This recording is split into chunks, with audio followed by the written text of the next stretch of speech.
Okay, in this video, I want to talk to you about the notion of a virtuous cycle. So when a system is working correctly, it creates a virtuous cycle. So both the terms virtuous cycle and vicious cycle refer to a complex chain of events that reinforces themselves through a feedback loop. So a virtuous cycle is where you get favorable results from the feedback loop, and a vicious cycle is where you have detrimental results in the feedback loop. So a system, this is important to keep in the back of your mind, a system is a cohesive conglomeration of interrelated, interdependent parts that is either natural or man-made. So a financial report is a logical system. It's a man-made logical system. And today, too many people work and view these pieces as silos, and it gets in the way of creating a properly functioning system. So this notion of a virtuous cycle, so I'm going to point out two virtuous cycles that the FASB, or the FAF here in this case, the Financial Accounting Foundation, use to explain the value of high quality accounting standards to capital markets. This is an example of a virtuous cycle. I'm not going to explain this. I just want to point out that the FASB they understand this idea. Another one, they're pontificating the value of technology and data to investors, improving the needs of improving the capabilities of what an investor can have. So this notion of a virtuous cycle is not a new thing, and the FASB knows about it. So there's a virtuous cycle that can be seen if you create a proper XBRL taxonomy. So basically what I've discovered, and I've consciously set out to do this, this is what I've been trying to do for years, is figure out what this cycle was. So basically, you can define a taxonomy, the terms, associations, structures, and rules, and those terms, associations, structures, and rules can be used to help you in the process of creating the facts and the models that make up a financial report. You can use those same rules to verify that the report that you created was consistent with the definition of the XBRL taxonomy, terms, associations, structures, and rules. Those same rules can be used to extract facts from the XBRL instance that report against that taxonomy using the terms, associations, structures, and rules of the taxonomy. So this is how I did this. So basically, I broke the taxonomy into small pieces. Each of these pieces is a disclosure. So each of these, here, I think this has a total of like 80 disclosures. It's so long I can't even get them all on my screen. But each of these disclosures has rules. And this is what the rules look like. And these rules are defined in XBRL. They're XBRL definition relations. And you can see the rules there. And you can see that they're human readable. The reason is because we're converting the XBRL into natural language presentation that can be understood by a business professional. Okay? So the next thing is a computer process, an algorithm, can use a line of reasoning and go through and look at the rules, look at the facts in the report, and determine whether or not the disclosure was found and whether or not that disclosure is consistent with what one would expect. And this is what the software does. And this software, it can be either used in the process of creating the taxonomy to make sure the taxonomy is created correctly, in the creation of the report to make sure the report is created correctly, or the extraction of information from the report so you know how to extract information. So I'm going to show you some examples of this. So here is my prototype. And what you see is I'm selecting a disclosure. The rules of the disclosure are being shown.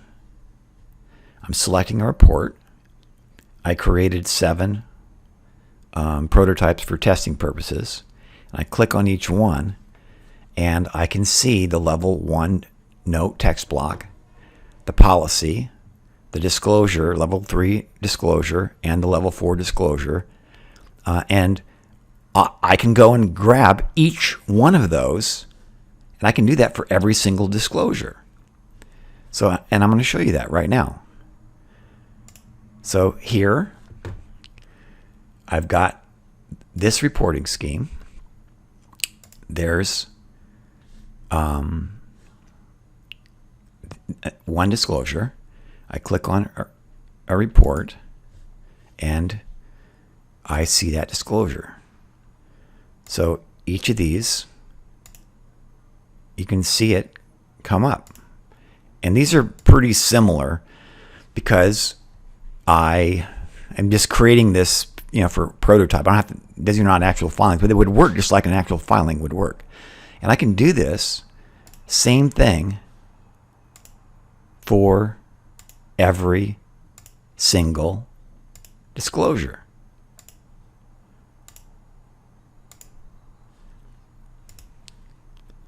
Why can I do that? Because I consciously tried to do this when I created the taxonomy. And I can keep going and show you every single one of these, but all of these work. So, where am I? So what you get is you get this dashboard, and everything is green and everything works correctly because I've put the pieces together correctly. And here's, I can extract information from these reports, and everything works the way that it was designed to work. Here is a US Gaap report. This is Microsoft. This is the inventory roll-up disclosure. You can see everything is working as expected, just like the prototype report. But here is the XBRL Cloud Edgar dashboard. You see all these mistakes. It's like, why can I do this right, but these guys can't? Well, it's only because I tried to do it correctly, and these guys aren't. The SEC is not enforcing the rules.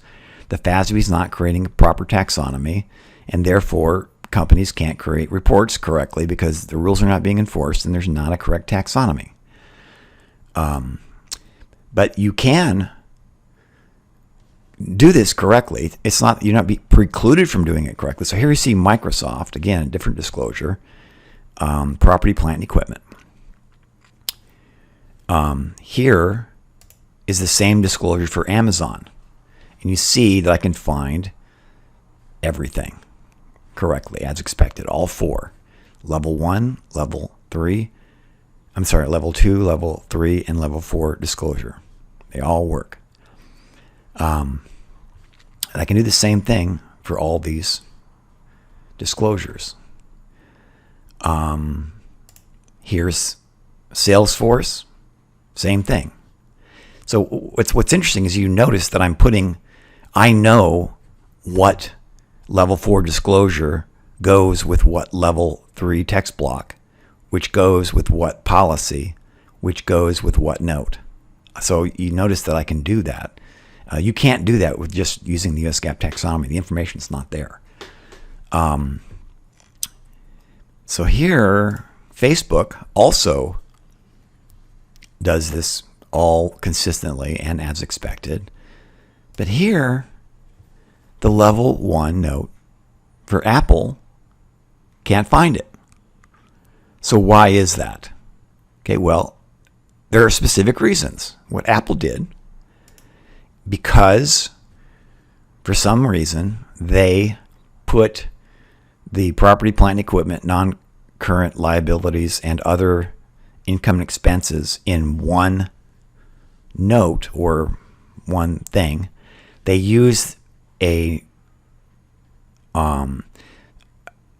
group. They put their disclosure that is presented in a specific way, which is arbitrary, into a text block that is not standard with what most other people are doing. They've grouped 3 together. If they put that one in a text block, this one in a text block, and this one in a text block, and represent this on an information basis, it would work just fine. So Alphabet or Google, same thing. What they used, they grouped, had a different grouping, and they used an even different text block than Apple did to represent the information. So, and you can go through these reports, and it's maddening how consistent the representation is, the information, because people have to disclose the same things under US GAAP, and they tend to do the same things. They can disclose more, and then you create extensions, which is fine. But when you try and present it, they do so differently, and therefore it gets in the way of it being represented in a manner that it can be used. And the technology and the know-how, how to create a properly functioning virtuous system exists. What does not seem to exist is the will to do that. Why the FASB is not pushing and getting their taxonomy correct, why the SEC is not enforcing the rules. I don't know why, but it's not because they can't. Anyway, I'm going to call that good, and that is what a virtuous cycle is all about.